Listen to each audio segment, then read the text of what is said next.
안녕하세요. 오늘은 요한계시록 바로 앞에 있는 유다서입니다. 제목은 배도와 안전보험입니다. 유다는 편지를 쓰고 있습니다. 그 편지의 대상은 유대계 그리스도인으로 보여집니다. 청중들이 구약 성경의 내용을 알고 있다라는 전제를 유다는 언급을 했습니다. 노아 홍수 사건, 소돔 고모라 사건 등을 알고 있는 것으로 보여지면서 이들은 유대계 그리스도인이라고 생각이 됩니다. 그렇다면 유다는 누구입니까? 야고보의 형제 유다 이렇게 소개하고 있습니다. 야고보는 예루살렘 교회의 당회장이었습니다. 야고보는 요한의 형제 중에도 야고보가 있습니다. 그런데 그 야고보는 사도행전에 보면은 가장 먼저 순교를 합니다. 그래서 예수님의 이복 형제인 야고보가 예루살렘 교회의 2대 당회장이 됩니다. 그리고 유다와는 친형제 관계입니다. 그렇다면은 이 유다는 사도는 아니지만은 예수님과 이복 형제 관계라는 것을 알 수가 있습니다. 그 형제들 중에서 막내입니다. 유다는 청중인 교회를 어떻게 정의를 내리고 있습니까? 1절에 보면은 유다는 부르심을 받은 자, 곧 하나님 아버지 안에서 사랑을 얻고 예수 그리스도를 위하여 지키심을 받은 자들에게 편지하노라. 교회는 부르심을 받은 자들입니다. 하나님의 부르심을 받았습니다. 하나님의 선택을 받았습니다. 하나님 아버지의 사랑을 받은 자들입니다. 저 멀리 넘어가서 21절에 보면은 하나님의 사랑 안에서 자신을 지키라 이런 말씀이 있습니다. 하나님의 사랑 안에서 자기를 이해하도록 권면을 하고 있습니다. 십자가의 사랑을 입었습니다. 결코 정죄함이 없다라는 죄사함의 은혜를 입었습니다. 하나님의 사랑 안에서 지금까지 살아왔습니다. 하나님의 사랑 아닌 것이 없음을 믿으라라는 것입니다. 우리가 여기에서 점점 멀어질 때에 내면적인 허약 상태에 빠지기도 하고 사단의 시험의 대상이 되기도 합니다. 교회는 예수 그리스도의 지키심을 받은 자들이라고 말하고 있습니다.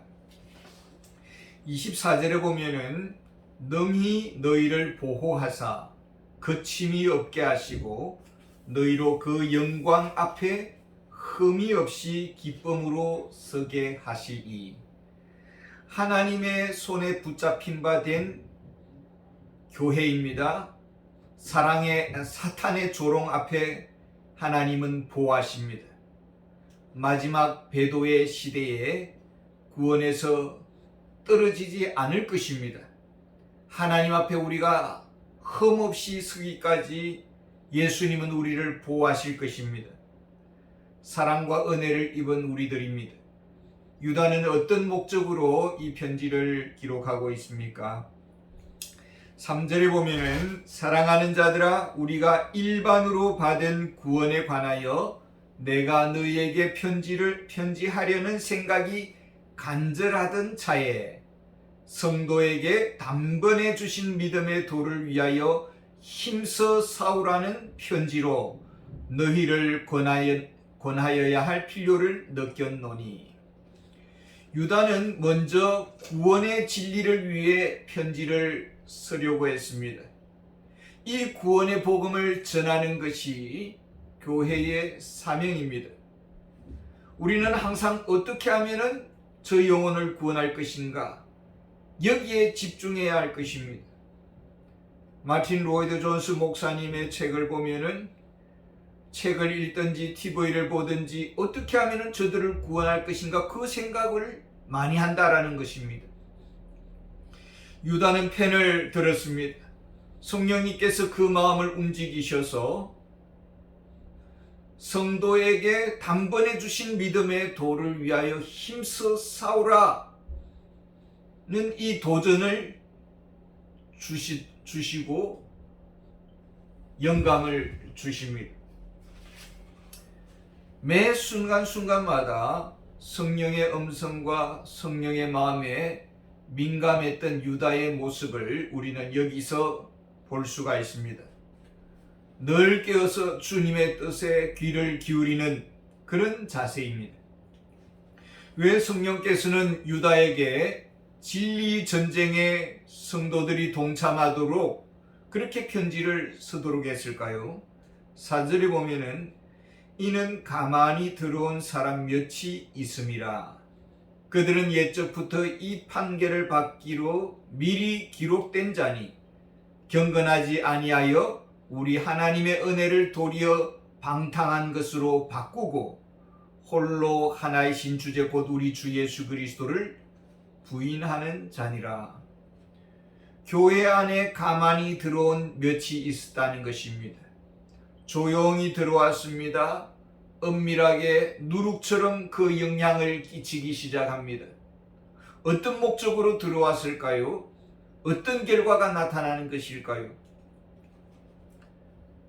유다서를 넘어가면 요한계시록이 있는데 요한계시록 2장 3장에 보면 7교회가 나옵니다. 그 교회들 중에 많은 교회들이 타락 현상이 나타나고 하나님의 경고를 듣는 것을 보게 됩니다. 교회 안에 사단의 회가 있고 이세벨과 같은 음녀가 교회 안에 들어와서 교회를 타락시키고 교회를 미지근한 신앙으로 변질시키고 있었다라는 것입니다. 예수님은 그 열매로 그들을 안다라고 했습니다. 과연 저들은 누구입니까? 저들의 특징은 무엇입니까? 교회 안에서 경건한 분위기를 흐트러 버립니다. 예수 그리스도를 교회의 머리로 인정하지 않습니다. 자기 주장을 하고 자기 권리를 내세웁니다.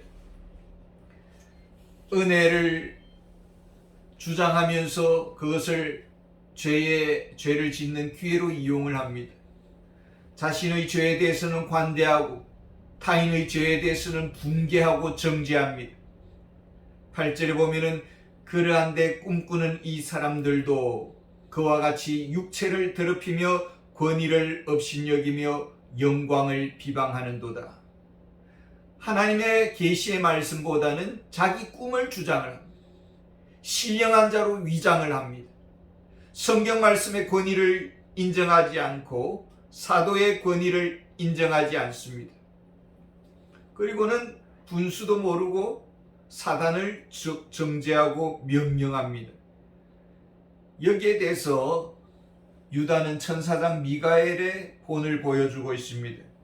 천사장 미가엘은 사단과 모세의 시체 앞에서 싸울 때에 함부로 정죄하거나 책망하는 말을 하지를 않았습니다. 다만 주께서 너를 꾸짖으시기를 원하노라 이렇게 말을 했습니다.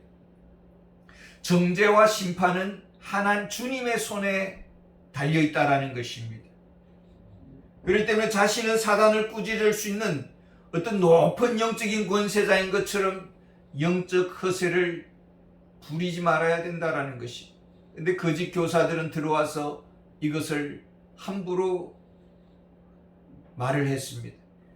이 사람들의 문제는 어디에 있습니까? 11절에 보면은 후와 있을진저 이 사람들이여 가인의 길에 행하였으며 삭슬 위하여 발람의 어그러진 길로 몰려갔으며 고라의 폐역을 따라 멸망을 받았도다. 가인은 하나님의 방법대로 예배를 드리지 않았습니다. 물론 예배를 드렸습니다. 그러나 자기 방법대로 자기 방식대로 예배를 드렸습니다. 발람은 하나님이 이스라엘을 저주하지 말라는 경고를 받았습니다. 그러나 그는 뇌물을 받고 발락의 뇌물을 받고는 이스라엘 남자들을 미디안 여자들과 이렇게 성관계를 가지도록 덫을 놓았습니다. 미디안 여인들과 이스라엘 백성들이 함께 놀아났고 여기에 대해서 하나님의 심판을 받고 많은 무리들이 죽게 되었습니다. 고라는 레위 지파입니다. 그는 그 의식 속에는 모세와 자신은 대등하다고 생각을 했습니다. 모세가 받는 계시를 자신도 동일하게 받는다고 주장을 했습니다. 모세와 자신은 다를 바 없다, 동일한 인간이다 라고 그렇게 생각을 하고 모세의 권위를 인정을 하지 않았습니다. 오히려 맞섰습니다. 고라의 패역에 동참한 사람들을 땅이 삼켜버렸습니다. 이 한 사람의 악이 이스라엘의 수많은 사람들에게 타락시키고 또 죽게 만드는 악영향을 끼쳤습니다. 잘못된 지도자 한 사람이 그 공동체를 죽음으로 몰고 갔습니다. 거짓 교사에 대해서 유다는 무엇으로 비유를 하고 있습니까? 12절과 13절을 읽어보겠습니다. 그들은 기탄 없이 너희와 함께 먹으니 너희의 애찬의 암초요 자기 몸만 기르는 목자요 바람에 불려가는 물 없는 구름이요 죽고 또 죽어 뿌리까지 뽑힌 열매 없는 가을나무요 자기 수치의 거품을 뿜는 바다의 거친 물결이요 영원히 예비된 캄캄한 흑암으로 돌아갈 유리하는 별들이라. 교회 안에 은밀히 들어온 사람들 어떤 자들입니까? 암초라고 말을 합니다. 유람선이 목적지를 향해 가고 있는데 암초에 부딪히면 그 배는 파손하고 마는 것이죠. 다른 사람을 무너뜨리는 사람, 승객들이 살든지 죽든지 자기만 조용히 자기 몸을 세월호에서 빠져나오는 선주의 모습을 보면서 정말 무책임의 극치를 보았습니다. 물 없는 구름이란 무엇입니까? 사람들은 구름이 몰려올 때 이제 비가 오는구나 기대를 합니다. 사람들은 은혜를 사모합니다. 그런데 소리만 요란합니다. 비는 내리지 않습니다. 농작물은 바짝 말라갑니다. 언제나 약속만 있습니다. 공허합니다. 소문은 요란한데 무성한데 결과는 없습니다. 가을은 결실의 계절입니다. 잎은 무성한데 열매를 기대했는데 먹을 것이 없습니다. 저들은 거품을 뿜는 바다의 거친 물결에 비유했습니다. 파도가 지나간 자리에 온갖 쓰레기 잔해만 남아있는 것이죠. 저들은 유리하는 별들로 비유했습니다. 유리하는 별은 없습니다. 스쳐 지나가는 별똥별뿐입니다. 반짝 순간적으로 빛납니다. 그러나 곧 사라져버립니다. 교회 안에 상처만 남기고 떠나는 거짓 교사들이 이미 초대교회 안에 있었다라고 성경은 말해주고 있습니다. 저들의 특징이 무엇일까요? 15절에 보면은 이는 무사람을 심판하사 모든 경건하지 않는 자가 경건하지 않게 행한 모든 경건하지 않는 일과 또 경건하지 않는 죄인들이 주를 거슬러 한 모든 완악한 말로 말미암아 그들을 정죄하려 하심이라 하였느니라. 테러리스트를 보면 목표물을 파괴합니다. 나아가서 자폭 테러를 자행하는데 전혀 두려워하지 않습니다. 자신의 영혼이 망가지는 것을 의식하지 못합니다. 저들이 교회 안에서 주장하는 바가 무엇입니까? 16절에 보면 이 사람들은 원망하는 자며 불만을 토하는 자며 그 정욕대로 행하는 자라 그 입으로 자랑하는 말을 하며 이익을 위하여 아첨하느니라. 교회를 세우는 데는 전혀 대안이 없는데 사사건건 터집을 잡고 문제를 일으키고 책 잡는 데 능수능란하고 이간질을 하고 흔들어댑니다. 성도들에 대해서 어떤 태도를 취합니까? 18절에 오면은 그들이 너에게 말하기를 마지막 때에 자기의 경건하지 않는 정욕대로 행하며 조롱하는 자들이 있으리라 하였나니. 성도를 향해서 조롱하는 것에 그침이 없습니다. 도대체 그 근본은 어디서 온 것입니까?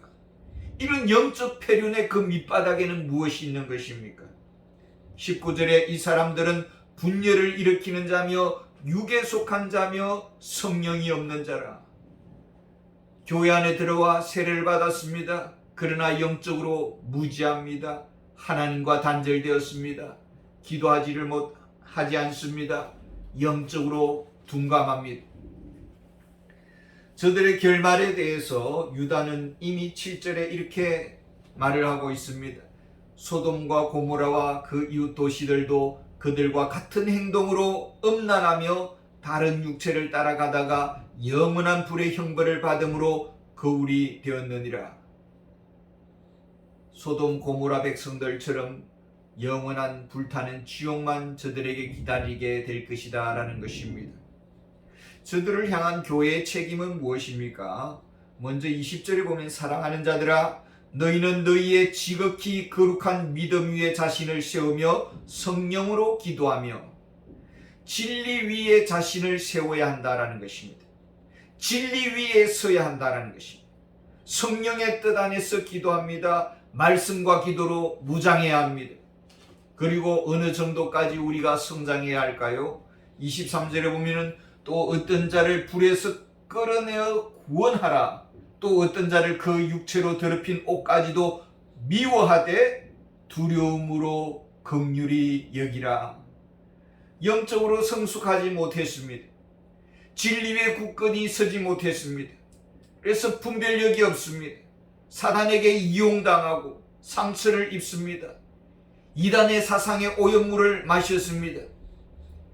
진리 가운데로 이끌어 낼 수 있도록 우리 성도들은 준비되어야 된다라는 것입니다. 이것이 교회의 책임입니다. 저들을 향해서 포기하지 말아야 한다라는 것입니다. 구원할 수 있도록 도와줘야 된다라는 것입니다.